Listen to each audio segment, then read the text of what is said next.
Lectura del Santo Evangelio según San Lucas. Gloria a ti, Señor. En aquel momento se presentaron algunos a contar a Jesús lo de los Galileos, cuya sangre había mezclado Pilato con la de los sacrificios que ofrecían.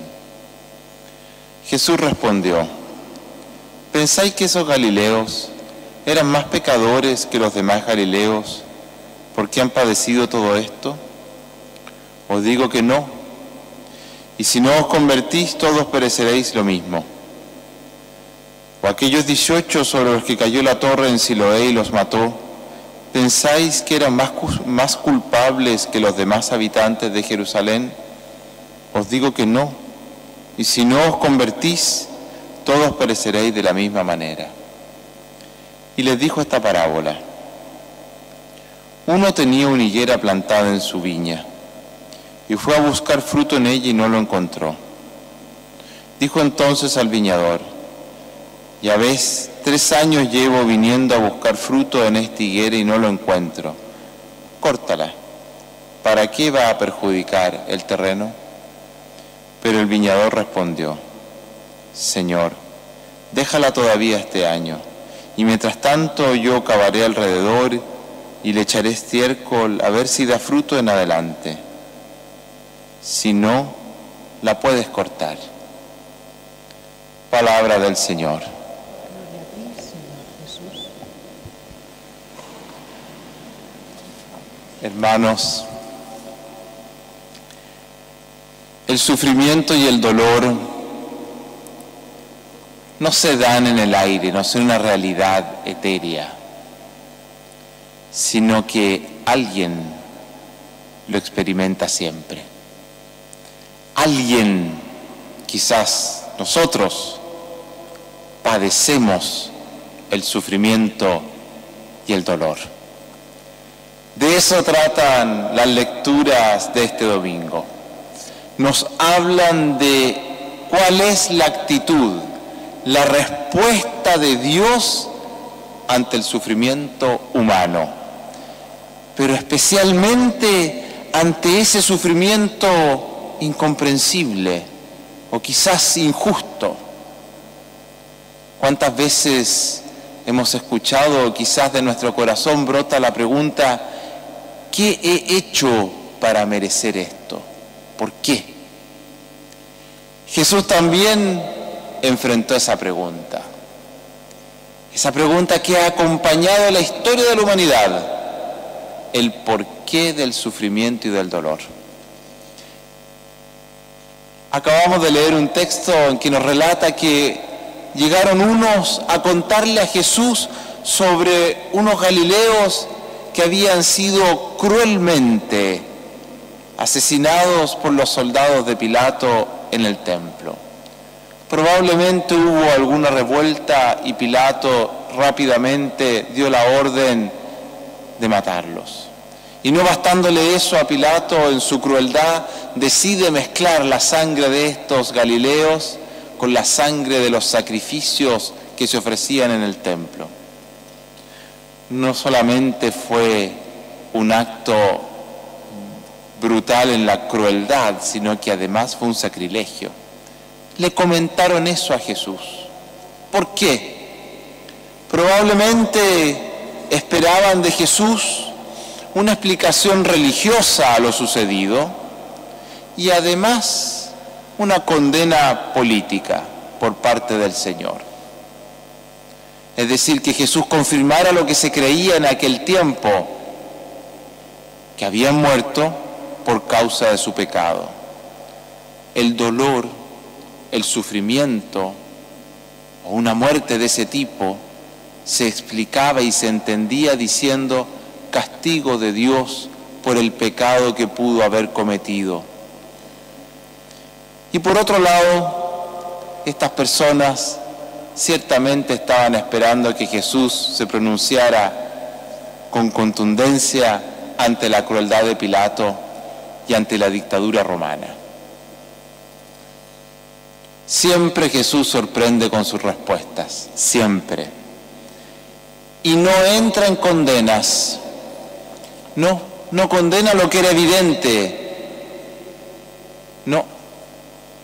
como si por alzar la voz con fuerza o golpear la mesa, Pilato y su dictadura fuesen a cambiar.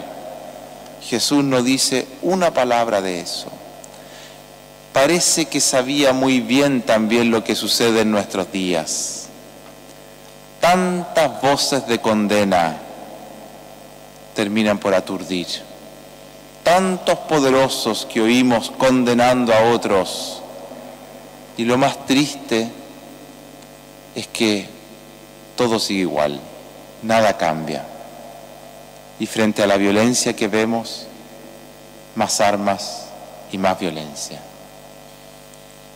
Por otro lado, Jesús sí dio una respuesta religiosa al sufrimiento, pero no responde al por qué, no, sino que va mucho más allá, mucho más profundo. Nos muestra que el sufrimiento, en primer lugar, no es una condena divina. Dios no castiga.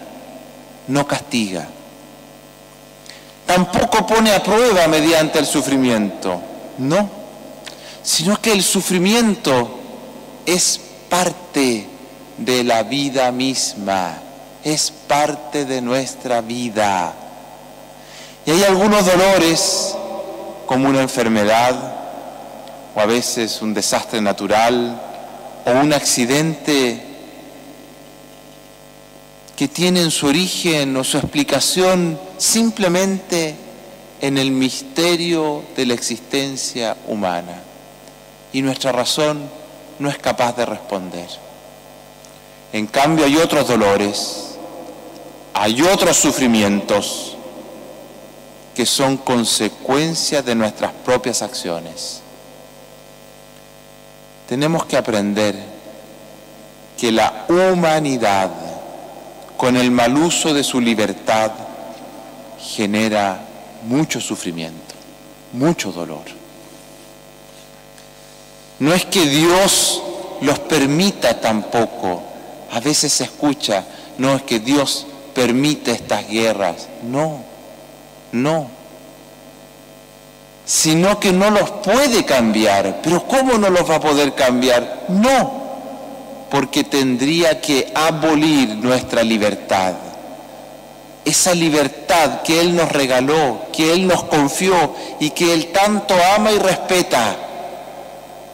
Para que Dios cambiase estas situaciones de dolor injusto y de violencia producto del mal uso de la libertad humana, tendría que contradecirse a sí mismo, tendría que refundarlo todo, recrearlo todo desde el principio. No. ¿Qué hace Dios?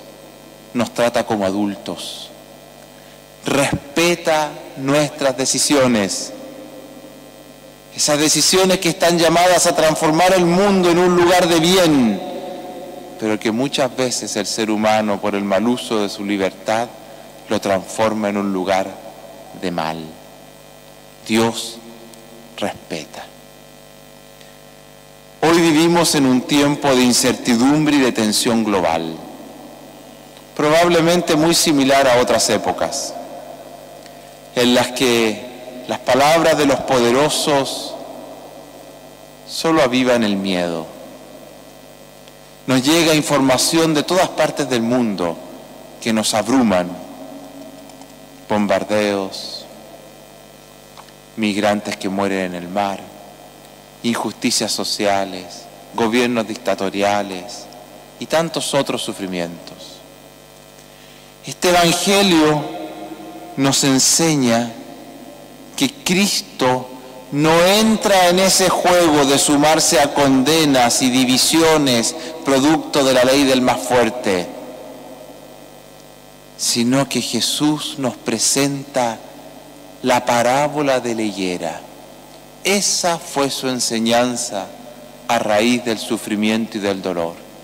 Esta parábola de la higuera, una higuera cuyo dueño ha ido 3 años seguidos a buscar fruto y no lo encuentra. ¿Y qué hace? Decide cortarla, sacarla de raíz. Pero el viñador le dice, dame un año más, dame un año más. Yo la voy a cuidar, yo la voy a abonar, yo voy a cavar la tierra, yo la voy a regar. Y si en un año no da frutos, ahí la cortas.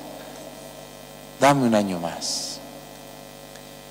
Queridos hermanos, ese tiempo, ese año más, es el que Dios nos concede ahora, hoy, para cambiar nuestra vida.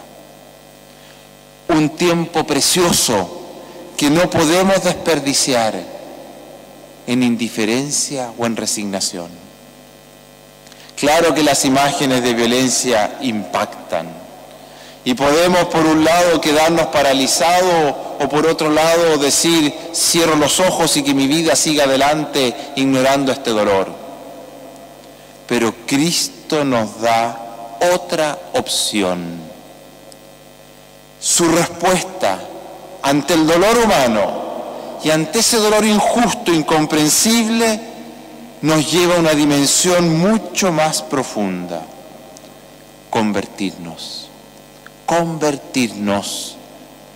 No es momento de indiferencia, sino de acción. El mundo no necesita discursos moralistas ni armas, sino frutos de amor, frutos de justicia, frutos de misericordia, frutos de perdón. Como cristianos, estamos llamados a reflejar a Cristo en cada decisión, en cada gesto. Sí, debemos reflejar a Cristo. La conversión a la que nos invita Jesús hoy, ahora, no es un simple cambio de actitud de vida. Es mucho más, mucho más. Es un compromiso profundo con el amor de Dios por la humanidad. Es un tener la capacidad de mirar con esperanza los acontecimientos, por muy oscuros que parezcan.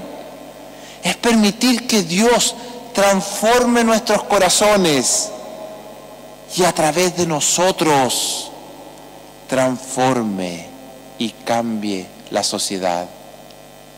No podemos pedir una sociedad distinta si nosotros no lo somos. Si recordamos la primera lectura que acabamos de escuchar, nos regaló el conocido pasaje de Moisés ante la zarza ardiente que no se consumía. Se acerca Moisés para ver qué sucede y Dios le habla. Y un detalle precioso es que Dios le pide, para hablar con él, sacarse las sandalias, descalzarse. A veces pensamos que para hablar con Dios tenemos que estar lejos de la humanidad, lejos del ruido, lejos de la ciudad. Le pidió a Moisés estar con los pies muy bien puestos por tierra, muy bien puestos por tierra. Solo aquel que está en contacto con el dolor humano es capaz de conversar con Dios. ¿Y de qué le habló Dios? Precisamente del dolor. Sí, le habló del sufrimiento humano, que había oído y visto el dolor de su pueblo. ¿Y qué hace Dios al ver el dolor de su pueblo en el Antiguo Testamento? Envió a Moisés. La respuesta de Dios ante el dolor de Israel que sufría esclavitud fue Moisés. Pero si seguimos leyendo las páginas de la Biblia nos damos cuenta que la respuesta de Dios ante el dolor de la humanidad fue Jesús. Y hoy la respuesta de Dios ante una humanidad que sufre somos nosotros. Si no respondemos al dolor de la humanidad con nuestra conversión, estamos traicionando a Dios. Ante el injusto dolor humano, debemos dejar de ser esa higuera que no da frutos para comenzar a darlos de verdad. Eso significa que no basta sentir compasión, es necesario actuar. La fe sin obras está vacía. Es momento de ser instrumentos de paz. Es momento de extender nuestras manos al hermano que sufre. Es momento de perdonar si es que tengo algún enemigo. Hoy es el momento de restaurar la fraternidad en lo humano. Es hora de hacer visible el amor de Dios en el mundo. Y nosotros tenemos que hacerlo. Esa fue la respuesta de Jesús ante el dolor. Tal vez nunca encontremos una explicación satisfactoria al sufrimiento, pero sí podemos responder a él con una vida transformada, con una conversión profunda. Esa es la respuesta que Dios quiere. Cristo murió por nosotros, sufrió la injusticia para darnos nueva vida. No podemos seguir postergando el cambio de nuestra vida. Dios nos llama hoy, ahora, a una conversión sincera, a una conversión profunda y a una conversión comprometida. No solo porque Dios lo quiere, sino porque también la humanidad lo necesita. Amén.